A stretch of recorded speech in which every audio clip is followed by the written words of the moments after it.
है हमारे expert education institute में। आज का जो हमारा सी लैंग्वेज का चैप्टर है उसमें हम लोग सीखने वाले हैं प्रोग्राम कैलकुलेट सिंपल इंटरेस्ट।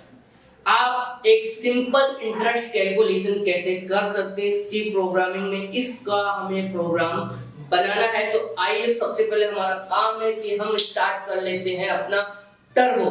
तो टर्बो को स्टार्ट करने के बाद आपको मिल जाती है स्क्रीन ये ब्लू कलर की, और तो इसमें हमें बनाना होगा सिंपल इंटरेस्ट कैलकुलेशन। तो सिंपल इंटरेस्ट कैलकुलेशन बनाने के लिए तो सबसे पहले आपको ये लॉजिक होना चाहिए, वो सोच होनी चाहिए कि हमें ब्याज के लिए हमें उसमें क्या क्या होता है। तो अगर हम सीधी बात करें तो हमें उसमें किस किस चीज की जरूरत पड़ेगी, तो उसमें हमें सबसे पहले लोन यानी कि आप जो प्रिंसिपल अमाउंट लेंगे वो हमें वहां पर चाहिए होगा। प्रिंसिपल अमाउंट के लिए सपोज हमने ले लिया P, और उसके लिए उसके ऊपर कितना टका आपको उसके ऊपर ब्याज लगाना है उसके लिए आपको लेंगे रेट, और रेट लेने के बाद आप कितने टाइम ऑफ ड्यूरेशन के लिए इसे ले रहे हैं, नंबर ऑफ द ईयर, उसे आपको डिसाइड करना पड़ेगा। और आपका आउटपुट में सिंपल इंटरेस्ट दिखाई दे उसके लिए आपको करना पड़ेगा सिंपल इंटरेस्ट कैलकुलेशन का एक नाम। तो चलिए स्टार्ट करते हैं। तो सबसे पहले आपका काम है कि हमें स्ट्रक्चर स्टार्ट कर देना है सी लैंग्वेज का, जो हमें स्टार्ट करना होता है। तो सबसे पहले हम लिखेंगे h include studio.h का आपने प्रोग्राम लिख लिया, वर्ड में भी लिख लेना है, कर्ली ब्रैकेट स्टार्ट कर दिया। उसके बाद आपको क्या करना है, उसके बाद आपका मेन काम यहाँ से स्टार्ट होता है, यानी कर्ली ब्रैकेट का जो ब्लॉक है वो स्टार्ट कर दिया, उसे मैंने बंद भी कर दिया क्योंकि मुझे सारा प्रोग्राम उसके अंदर ही बनाना होगा।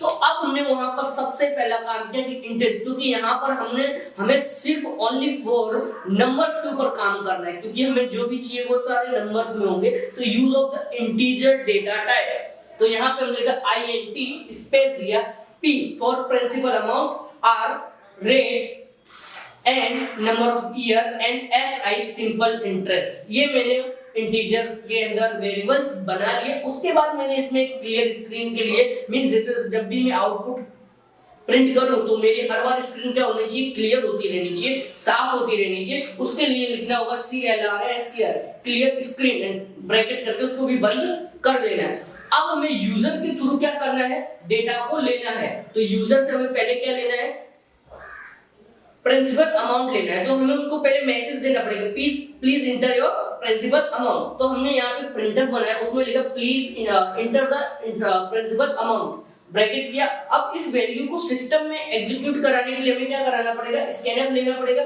तो स्कैनफ लेने के लिए हमने स्कैनफ लिया, %d लेके डबल कोटेशन बंद किया, सिंगल कॉमा करके एंड P ले लिया, प्रिंसिपल अमाउंट हमारी उसमें एग्जीक्यूट हो गई।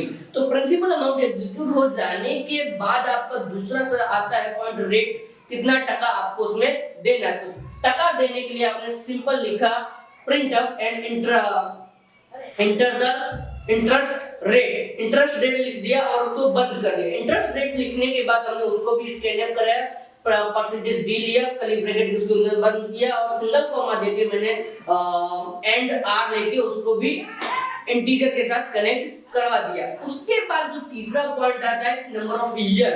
नंबर ऑफ ईयर के लिए आपको क्या करना पड़ेगा, नंबर ऑफ ईयर के लिए सेम प्रिंटफ बनाया और उसको आपको कर देना होगा enter the year number of the year, कितने साल के लिए ये ब्याज पे पैसा दिया जा रहा है तो वो लिया, और नीचे उसको एग्जीक्यूट करने के लिए सिस्टम को देने के लिए स्कैनअप बनाया।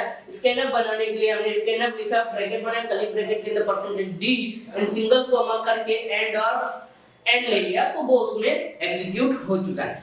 हमने अब क्या किया है कि तीनों वैल्यू तो सिस्टम को दे दी है कि अब इसके ऊपर काम क्या होना चाहिए।